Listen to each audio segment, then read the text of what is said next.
Okay. Why wasn't I invited? All right. Here goes our double wide episode of AntiHero. All right. Chronicles. Let's do this. Well, hold on here. Hold on. Not ready. I'm not ready. I'm not ready. But ready, master. All done. All Job's done. Job's done, yeah. Zug. We're being attacked. Okay. Episode summary of AntiHero Chronicles. Wait, do we need to read? Do we need to read that? I don't think we do this. We never do this. Oh, okay. Never mind. The summary. Episode 4. Listen to the other episodes available on YouTube. That's your summary. Freefall, the momentum hero. Real name, Tyler Snow, ranked 11th in the National Protectorate. Former Air Force fighter pilot, whose unusual tolerance for G-force led to his testing for the genetic supermarkers, put him on the front lines of the 2050 conflict in the first version of his crash suit. A marvel of engineering and calculus, the suit contained more gyros, hydraulics, and circuitry than the most advanced bombers, and almost as much steel. Designed to be a non-lethal, plenty of henchmen and villains met their end to the sheer amount of force put out by both the crash suit and Snow's innate power, the control and manipulation of his own momentum. According to his file, the only drawback, the only weakness Freefall had, was generating the initial momentum from a dead stop. What wasn't in Tyler Snow's file was that he was the hero whose notion of glory and justice led him into an extended battle with Thorn Titan on Sorley's block, toppled the building that he lived in, and killed his mother. As far as he was concerned, anyway. 12 years in the sham that was the GSO-sponsored foster system, the obsessive training and study, the honing of his powers, all because of Freefall's arrogance. That's what Sorley should have been focused on. Revenge. Consider me impressed. I didn't think you'd be able to drive Atreyu off with flailing, inspired as it was. Sorley shook his head, grateful that the domino mask and suit hid the stupefied look on his face. What do you want? A wave of heat pulsed over the rooftop, vaporizing the remaining snow and ice, glassing over the roof under Sorley's feet. I'm accelerating the timeline of our arrangement. Sorley arched an eyebrow. Despite the sultry tone of her voice, the supplier was dressed in functional layers. She wore an armored tactical vest with vials of differently colored substances where magazines would be, heavy cargo pants with a pistol strapped to her thigh, a short sword and dagger, both with matching obsidian hilts on her left hip, a silver bracer with a jade stone on her left wrist, and a matching brass bracer with a gleaming orange stone on her right. The gaps between her garments were covered in a black bodysuit, except for her collar and shoulders, where intricate silver linework stood out in stark contrast to her crimson skin. It wasn't the horns that swept back along her skull poking out from her tousled black hair, the thick tail fitted with a sickle, or the hooves clacking against the roof that caught Sorley most off guard. It was the pair of ever-shifting, multifaceted eyes boring into his. One more time. I'm accelerating the timeline. Isto told me what you did. The compassion you showed for Leap. The beating you gave that sad excuse of a man. Your face-off with Viscal. The impression you made on the press. And you've gained the notice of the top hero in the world, the ire of Brandau, and aren't licensed with the GSO yet. What we have is a small window of opportunity for you to act unnoticed, and we're going to leverage it.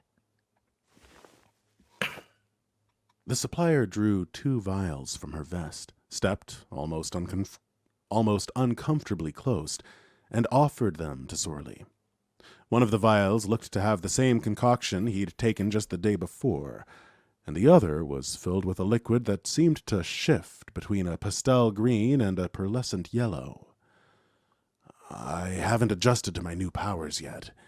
Is another boost... I'm going to let you in on a little secret, Grimerson. The supplier pushed his chin up with her finger. The mask made by the suit flipped back, revealing most of his face. That is a booster, but that is a stabilizer and a potent one.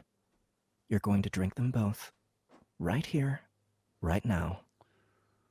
Sorley pulled his chin away from the supplier's hand. Why now? Sorley took a step back. The supplier matched his stride, keeping the space between them small. Because, little Raven, the power dormant within you, and that was recently awakened, is unstable. You're going to have enemies coming for you from every side, and if you can't hold your ground, they will overwhelm you. She was practically nose to nose with him at this point. Hold your ground. What does that have to do with these? And if this isn't a boost, then what the fuck is it? The supplier paused and took a step back. It's a catalyst. Made out of old scotch and cigars? No, Sorley. Then what is it? It's your blood. What? Did I stutter? What does that mean? It means that heroism is in your blood. You were born for this, Sorley Grimerson. Before Sorley could open his mouth to ask what again, the supplier interrupted him. I have a dossier for you. Freefall's information. He'll be at GSO HQ in 1 week for an annual review. You don't get the dossier until I watch you drink what is in those vials. This is likely your only shot at Freefall without seeking him out first.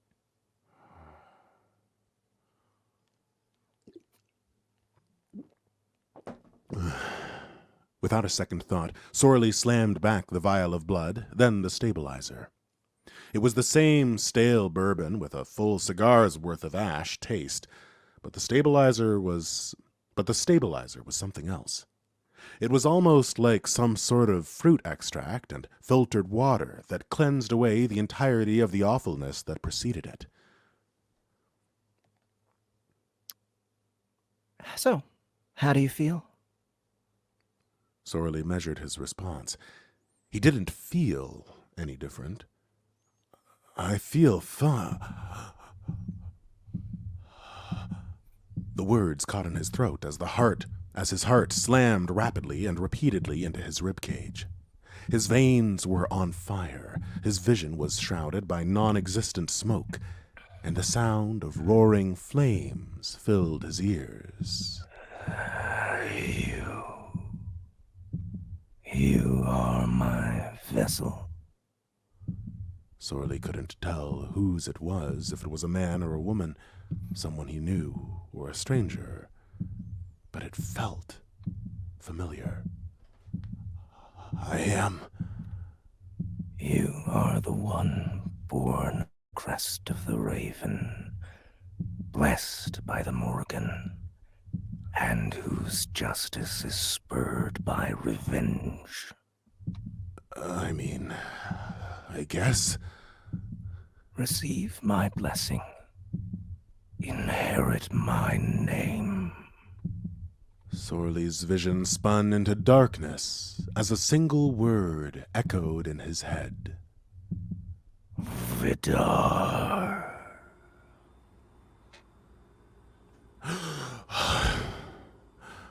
Once Sorley woke up and Isto explained to him why he was laid up in the lawyer's lavish guest room, the blonde-haired man got down to business. All right, Grim. We have 1 week to prepare. Find the limits of whatever new powers you have, go over the dossier, and plan. Follow me. He strode out of the room, expensive loafers clicking on the tile, with Sorley a couple of paces behind him. For an apartment in a multiplex, even for the nicer part of King's Goff, it was massive. The guest room had been bigger than Sorley's entire apartment.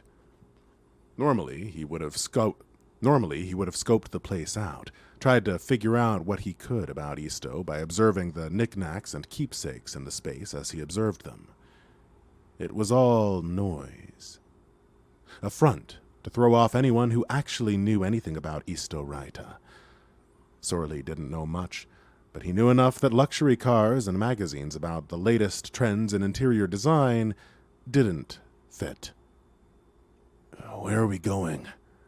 To take a look at what you can do now. We can't do that very well up here. Too many unknowns and too much stuff for you to break. We're heading downstairs. You can cut loose down there. Downstairs? That's what I said. Isto walked over to a service elevator, slid open the creaky iron doors, and stepped into the lift, then leveled an expectant look at Sorley. The young super followed the lawyer into the lift and stuck his hands in the pockets of the sweatpants he woke up in. Someone had dressed him in normal clothes. The fit of the black sweats and white t-shirt wasn't seamless like the jeans and other apparel the suit had made for him. Isto pressed the button labeled B, slid the doors shut, and waited for a beat before the elevator shuddered and started to descend. I don't get it. Isto looped his thumbs through the dark green suspenders resting over the white button-down shirt he was wearing and snapped them against his chest. Don't get what, Grim? Any of it, really. You've got connections to supers like Remedy. More money than anyone I know. The supplier was packing all sorts of hardware and cleared out Atreyu's ice because she felt like it. Why are you helping me?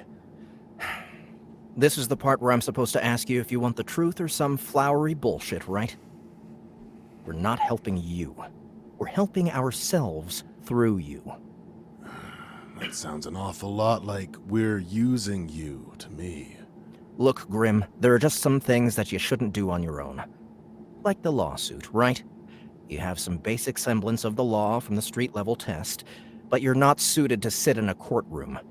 Similarly, I shouldn't be going around finding shitbags like Cody and giving them what for. You shouldn't? Sorley remembered how easily Isto had removed his hand from the lapel of the lawyer's jacket and sent him sliding across the hospital floor just 2 days prior. Right. The elevator's arrival tone interrupted Sorley's next question. Here we are. Isto stepped off the elevator into a dingy but expansive space. It was an abandoned underground hangar. There were racks of ancient firearms, boxes of matching ammunition, bayonets, and machetes. Sorley was just a step behind. What is this? It's an old bomb shelter. Made for a pretty solid foundation for the building, actually. Should be able to handle anything you can dish out. Uh-huh. How old is it? Bomb shelters like these got popular in the 1950s. They were dropped into backyards of paranoid old men with too much money across the country almost overnight. Quite the spectacle. Sounds like you were there. Isto ignored Sorley's remark and snapped a finger. A mannequin-esque dummy sporting combat fatigues shuddered and shambled toward Sorley. Go on and hit that thing as hard as you can. Sorley squared off with the mannequin, set his feet, and delivered a crushing hook into the center of its chest, caving it in and sending the thing flying. Not bad. Sorley rolled his shoulder. The target slid to a stop on its back, at least 50 feet away. Terrible. What are you talking about? Isto shot to his feet, stormed toward Sorley, and snapped his finger again, awakening another training golem, this one roughly the size of a small house. The lawyer took one step past Sorley toward the thing and cocked his fist back. The air around him shimmered with baleful green hues as he drove the entirety of his weight into the mannequin behind his fist with a primal shout of violence. The impact of the blow resounded throughout the entire shelter, sending guns tumbling from their places on the shelves and rattling ammunition in its container. It reduced the pristine sleeve of Isto's pressed shirt to ribbons. The emerald aura receded, and Isto let out a breath, adjusted his tie, and turned to Sorley again. I said, as hard as you can, didn't I? Sorley opened his mouth to answer, but couldn't take his eyes away from the shattered remains of the colossal dummy embedded 6 feet into the solid concrete wall on the other end of the shelter. You sure did, but if you can do that, why am I the one fighting freefall? I've explained this already. Plus, Freefall is the one who killed your mother. I just think he's a rotten hero. That's hardly a good enough reason to kill someone, isn't it? Sorley was gobsmacked. How is he so composed? Grim, the supplier told me that you questioned your first boost. Do you remember that? It was almost literally the day before yesterday. Yes, I remember. How is this a boost? Those were the words you used? And? Think about it like this, Grim. You're a sports car, and your absolute refusal to acknowledge your pain and emotions, other than your rage, are 6 tons of shit chained to your frame. Your first boost was the chain coming off. The one you just got was the engine you were intended to have dropped under the hood, and the stabilizer was a full tank of gas. So, that's why the suit had to compensate for you. That's why the suit had to compensate for you, Sorley, and why it doesn't have to anymore. When you're ready, we'll put the suit back on and see what you're really capable of. At that, Isto snapped his fingers, animating another golem. Don't make me repeat myself. 1 week later. Good, Grim. Nice counter. Keep on the offensive. Don't let it find a rhythm. Stagger your attacks. Don't get predictable. Over the course of the week, Sorley had graduated to colossi-sized golems. While Sorley and Isto hadn't pinpointed the exact upper limit of his powers, he bottomed out at City Guardian level, without the suit.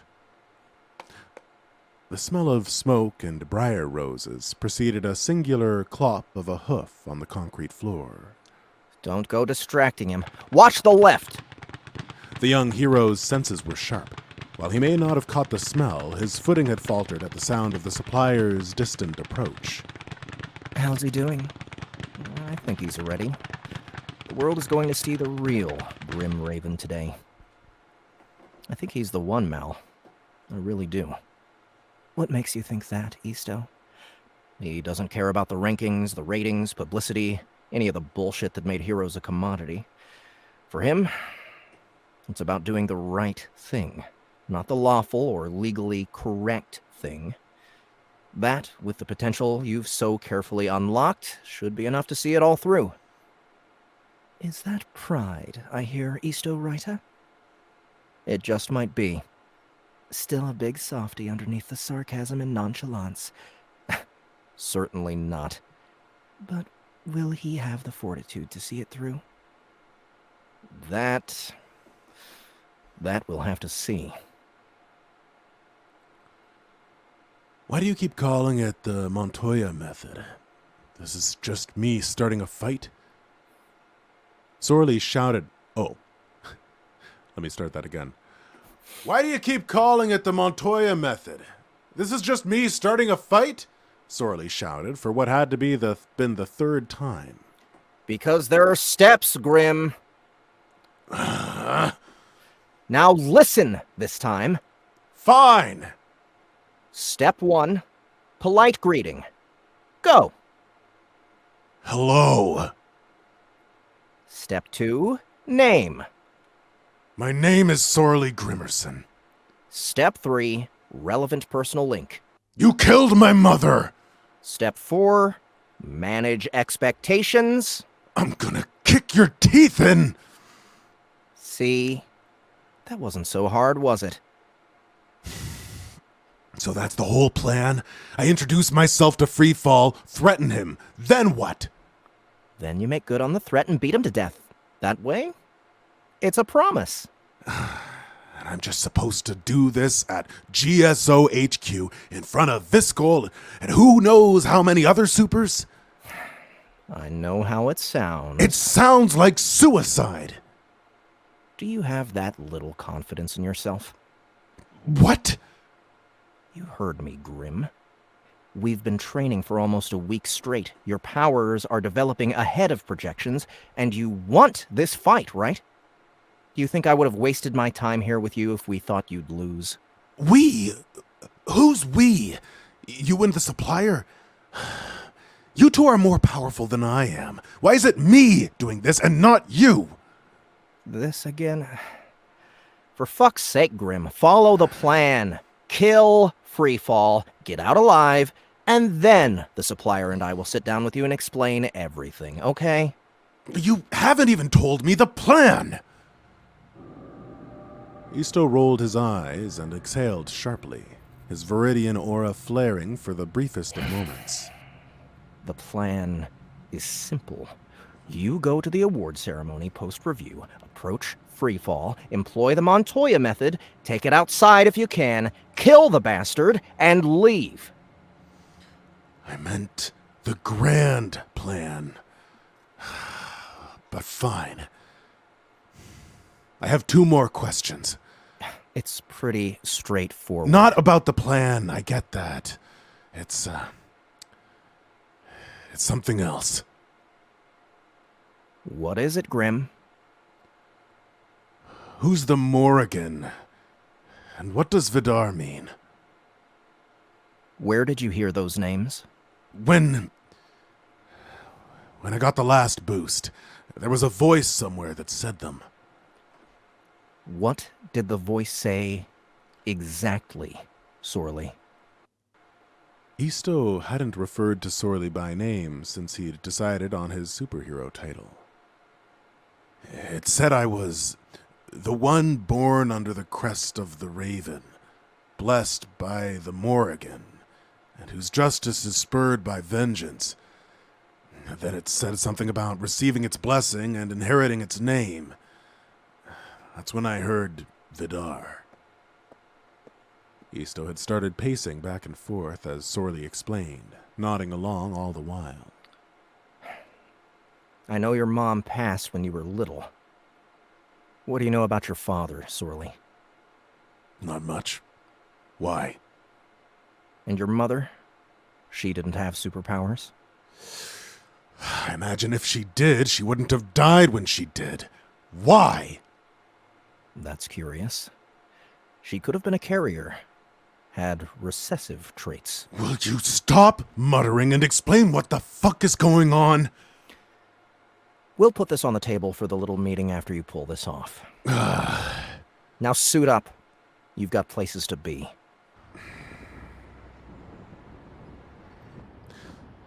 Sorely perched in the same spot he had before, crashing through Audrey's window just a week prior. It felt like months had gone by in the 7 days with all the training and preparation leading up to this day. Sorely knew he was strong. His powers were at their peak. He was ready. So why can't I shake this? Hey, fella. Come here often? Despite his nerves, Sorley didn't jump. Leap's teleportation had a signature sound and feel to it. He knew she was coming before she'd even arrived. Only been here one other time. The view's nice, though. Oh? Are we going for a distant, broody, or nihilistic tonight? Neither. Just trying to focus. On? Sorley turned to look at Leap, the domino mask firmly in place. She was standing closer than he thought she would be, and there was no mistaking the concern hiding in the slight upturn of her eyebrows and the creases at the corners of her mouth. Is she worried about me? I've got a couple of rounds to go tonight, and I'm not sure if I'm ready. funny. I wasn't planning on stealing anything tonight. You stepping out on me? Sorley's back straightened at the comment. What? I'm joking, love. Who are you squaring off with down there? Leap gestured at the distant GSO building. Sorley weighed the question. What's the worst that could happen? Free fall.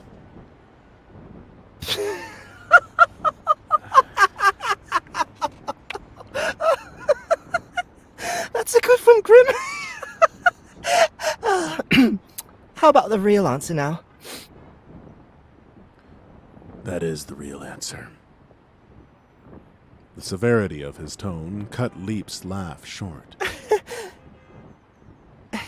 Grim, I've run away from that maniac before. Even with what you showed me when we fought, what Audrey told me. You don't win that fight. Any doubt Sorley carried about Leap's concern vanished. She was worried about him. Why him? It's personal. Personal enough to throw your life away. What's with all the questions? Why do you care? Leap didn't flinch. Because someone's got to if you don't. You saved my friend and helped me when you didn't have to. I have a hard time believing that there isn't someone you care about whose life would be worse without you around. There isn't. That bastard took everything away from me. All that I've done up until now has been to get him back for it. Everything. Saving Audrey from Cody. Letting me walk. That was all for revenge.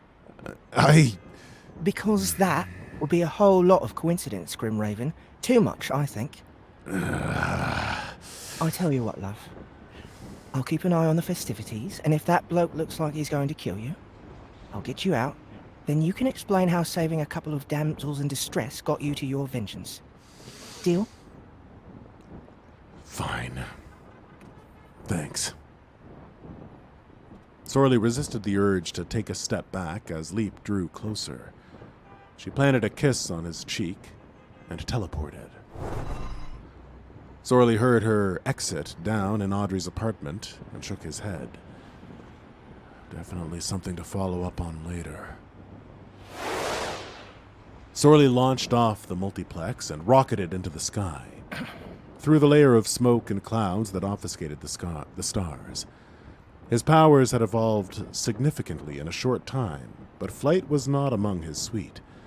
His strength, dexterity, reflexes, perception, and durability were all far beyond mortal capability.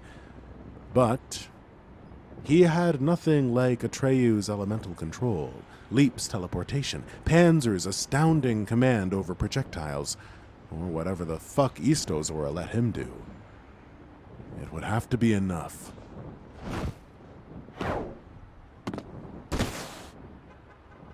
As he plummeted toward GSO HQ, he planted his feet against one of the looming skyscrapers and slid down, putting the brakes on his momentum enough that he could spring back and forth between buildings and scaffolding without damaging them to reach the ground. GSO grunts were on him in a second, leveling their weapons at him with a synchronized chambering of rounds. His suit was already at work, highlighting the soldiers, their weapons, and rating their level of threat as moot. Their weapons versus his enhanced resilience and the protections offered by the suit came out heavily in his favor. The suit did highlight one blaring red threat: Panzer. The familiar mechanical chambering of Angry Daddy reached his ears. Rookie? Ma'am. Panzer smirked and lowered the weapon, holstering it at her side. Glad you made it. Didn't think you would when you did an RSVP. Sorley kept his posture level, caught off guard by the statement. Haven't been home in a few days. Stand down. The weapons were lowered, and the threat indicators vanished from his vision. Thanks for that. I'm guessing you didn't see your acceptance letter either. It didn't come back as undeliverable from your apartment address. Sorley's jaw tensed as a chill shot up his spine. He had to maintain his composure. He left a P.O. box as to where to send his street-level license to if he passed the exam. Panzer stating that it was his apartment address it had been sent to meant that the GSO knew who he really was. Guess not. I looked into you, rookie, and I have a fair guess or two about what you're doing here. I can't pretend to know how you feel, but I'm telling you, don't do this. He'll kill you. This was the only shot he would get at Freefall without seeking him out halfway across the Western Federation. King's Goff was familiar territory, his territory. He wasn't going to get a better opportunity. Not if I kill him first. Good to see you again. Sorley walked around Panzer and toward the crowd of press gathered on the stairs of the GSO facility. His heart pounded in his ears as he approached. So there I am, 6 stories up, and there are bad guys all over the place, and I'm just bouncing all the way and all between them. It's great, I tell you. Next question. Freefall was standing at the top of the stairs, enthusiastically engaging with the crowd of reporters, in a brand new crash suit. If Freefall's naming convention were held, this would be his Mark VI suit. It was slimmer than the Mark V, which didn't say much for it in terms of raw mass. The hero's superhuman strength made moving inside the boulder of metal and tech possible. His powers made it effortless and deadly. There was easily 7 tons of crash suit on the man. The colossal training dummies that Sorley had worked with, that Isto had sent flying in broken pieces, weighed about 5. He'd just arrived, and all of the studying, all of the variables he'd considered, everything that he'd known for sure, everything Sorley had planned for, had changed. He may as well have gone in blind. Fuck it. I have to take my shot. Sorley shouldered his way through the crowd and up the stairs. As soon as the first reporter cried, "Hey! It's Grim Raven!" the rest parted around him, forming a corridor straight to Freefall. Hey, I heard about you. You're the one that's gonna wake up society, right? Sorry to say, rookie, you don't get to dictate what society thinks. That's reserved for the best, not street-level trash. The reporters ate up Freefall's jeering and bravado, laughing at Sorley with him. Tyler Snow! The boom of his voice, amplified by the suit, drowned out the noise of laughter and gained Freefall's undivided attention. Hello! Sorley advanced up the stairs. The GSO already knew who he was. What did it matter if the press did too? My name is Sorley Grimerson. 12 years ago, your bravado and failure as a hero killed my mother and 3,052 other people. It's time to pay. Freefall took in a breath, about to bellow his retort. True to form, if it wasn't someone that had acknowledged as a threat, Snow was content to talk smack. With a roar, Sorley lunged with the full force of his anger and all the power he could push through his legs, shattering the steps beneath him, and drove his fist into the crash suit that rolled up in front of Freefall's face. Sorley's fists bombarded the crash suit like a repeating cannon as he pressed the attack, each impact forcing Freefall to slide back. Freefall lurched to the left, sending Sorley crashing through the front door of the GSO facility as he missed. Then he rebounded and rocketed off, away from the building. Get back here! Sorley took 2 long strides and shot off after him. Isto's plan had been to take the fight outside, and with what they'd known about the Mark V crash suit, that was the right call. With the unknown surrounding the Mark VI suit, Sorley wanted to push the fight indoors on GSO property, where Freefall's collateral wouldn't be tolerated. It seemed that the new suit allowed Freefall to redirect momentum with a level of precision and finesse that was not possible before. That means... The crash suit seemed to bounce off nothing as it rocketed back at Sorley mid-air. Sorley's reflexes told him to dodge, something he couldn't do while soaring through the sky. He brought up his arms and legs to guard as 7 tons of steel intersected with the momentum of his own leap, amplifying the impact. Freefall adjusted his angle of approach at the last second, spinning upward and sending Sorley straight down. The impact shook Sorley all the way down to his bones, many more times over than his impact on the concrete below. He'd seen a similar maneuver before and knew he had to move before the follow-up came. Geronimo! Freefall spun the crash suit in the opposite direction and plummeted after Sorley. He twisted and dove toward the wall of the crater he'd made when he impacted the ground, hitting with enough force that he made a second, smaller crater within it, just deep enough to conceal his body. Freefall crashed and spun in place, inches away from Sorley's boots. A week ago, he would have waited to attack again or tried to gain more space to make room and chamber a puncher kick. Sorley adjusted, pointed the tips of his fingers at the crash suit, and watched, waiting for the dent he'd made in its surface with his initial attack to come around again. Then collapsed his fingers and weight into a 6-inch punch, arresting Freefall's spinning momentum. You're a natural fighter. No one can deny that, Grim. Your speed, strength, reflexes, and will to win are all impressive.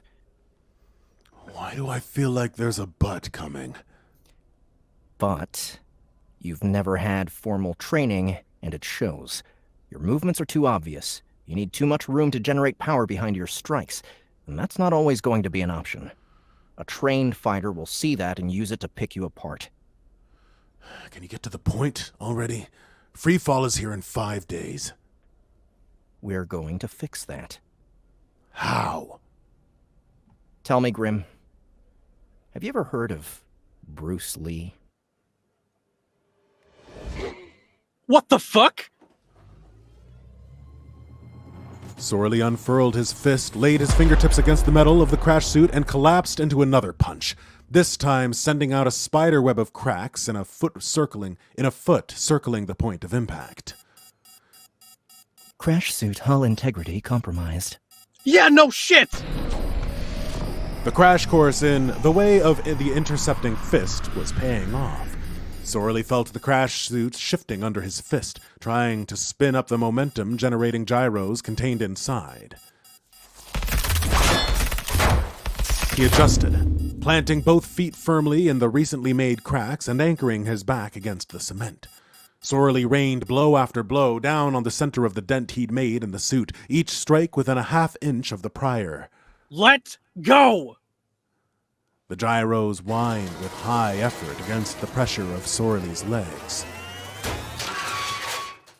Good idea. Sorley pressed his legs down and apart. The sound of tearing metal reached his ears. His relentless assault on the crash suit's shell, the force pressed down to keep it in place, and Freefall's desperate attempts to escape had created a significant amount of room for Sorley to maneuver in. A significant amount of room to generate power.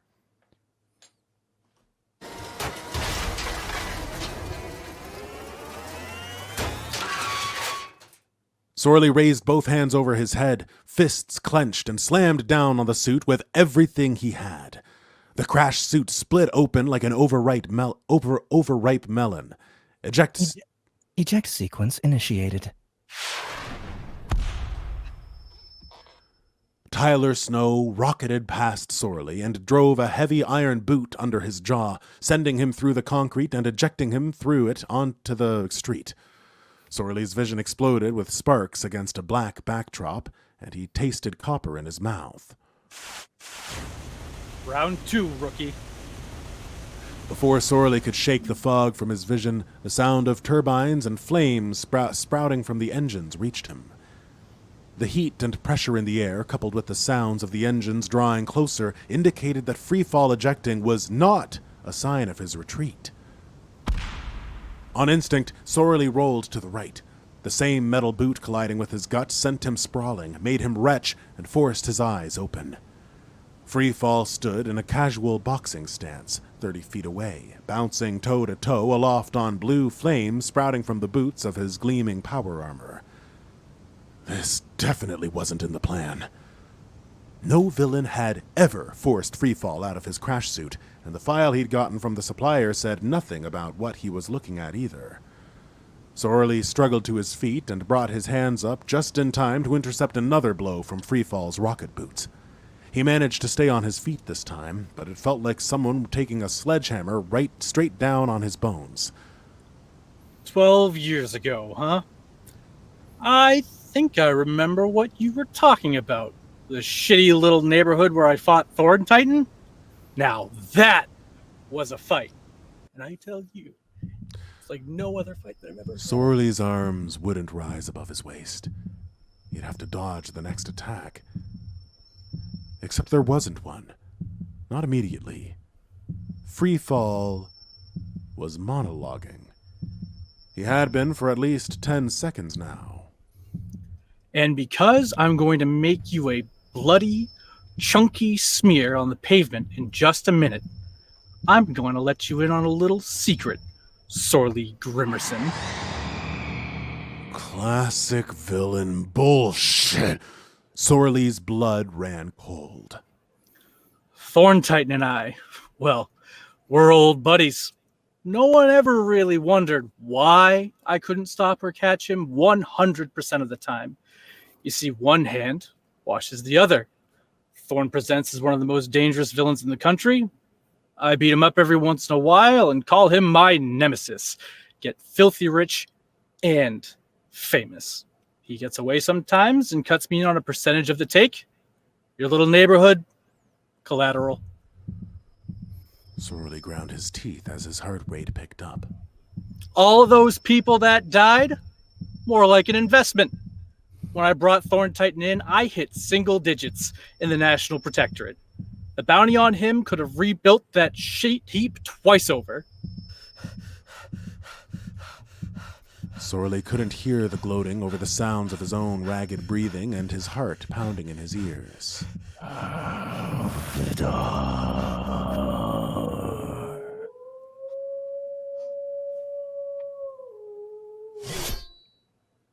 The name pounded in his head, accompanied by a vision of a man standing in the maw of a great beast. He held its fanged mouth open and slashed at it wildly with a blade. What am I looking at? Revenge. Sorley's vision snapped back as Freefall closed on him, curled up like a meteor. His hands came up on instinct, all feeling of fatigue gone, replaced by a numbing fury. He roared as he caught Freefall, stopping his attack, and attempted to hold him in place. A burst of fire from the rocket boot sent Freefall vertical, and a shift in his momentum looped the hero around Sorley's back. As Grim Raven rounded on him, 3 lines of fire burned into the back of his hand, forging the rune of Tyr. Hand closing on instinct, Sorley swung his fist to meet Freefall.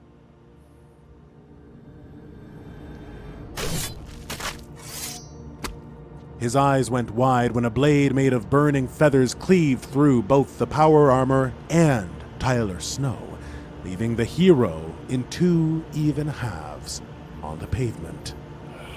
Yes, you are my vessel.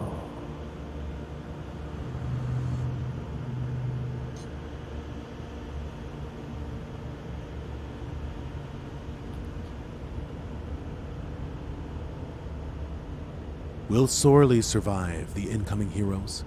Will Leap hold true to her word and get him to safety? Just who are Isto Raita and the supplier? Find out on the next AntiHero Chronicles.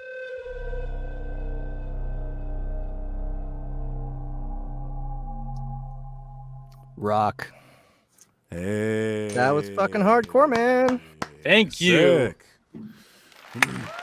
That was Wow. I'm glad you guys got to experience that one.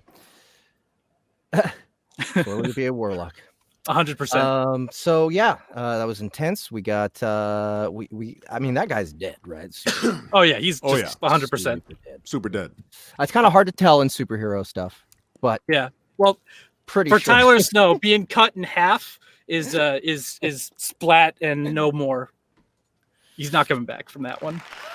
Oh, look at that. You're getting the compliments here, man. Well, yeah. So, what do you think? Are we got another episode coming in a month? Oh, we certainly do. Don't you worry Alright. about that. All right. There's a lot more coming. Hopefully, Annie will be back to take on the female characters again. Yeah. I mean, you yeah. do a great job, Jeff. I think Annie does better though. I mean, like, you know, It's a little bit- natural parts of that, it's Yeah, fine. they're natural things. Yeah. But yeah, dude. Well, We love you, Annie. the reason we did the double wide today is because we had to miss last week. But yeah, I guess. And in the next month, we'll be doing another one. And I think our next SBTL, we're doing The Last American Fork, right? I That's believe right. so, yeah. The finale. So as that series is ending, we have this one just getting started, basically. So I'm pretty excited to see where Sorley goes from here, how his power is developed. If he gets new gear, that'd be cool. Oh, he will. And That's part of the hero upgrade, You who's gotta get a new this suit. demon guy? This demon guy that I'm playing seems kind of cool. His little inner The voice. Acer. Yeah, the little voice in his head. Mhm. You are my vessel. You Yeah. are my vessel. Bonus points if anybody gets the mythology references. Just saying. Oh, okay. Yeah, we'd like to see that in the comments if you guys can point it out. Well, all right. That was our AntiHero Chronicles segment. Thank you again, Joe. And Of course. yeah, we have one more segment for you guys today, but you two can peace out if you want to. Thanks so much for coming. Thank you, You're so y'all. welcome. Thank you all for Thank you, hanging everybody. out. That was a blast, Joe. Well done. I'm super glad, and Yeah. it was both exciting and terrifying to voice something in my own work. You did So, great. Oh, Thank dude, you. and Great. the sound effects were so good too. Like I Yes, think Ahmed yes. is honing in on it. Yeah.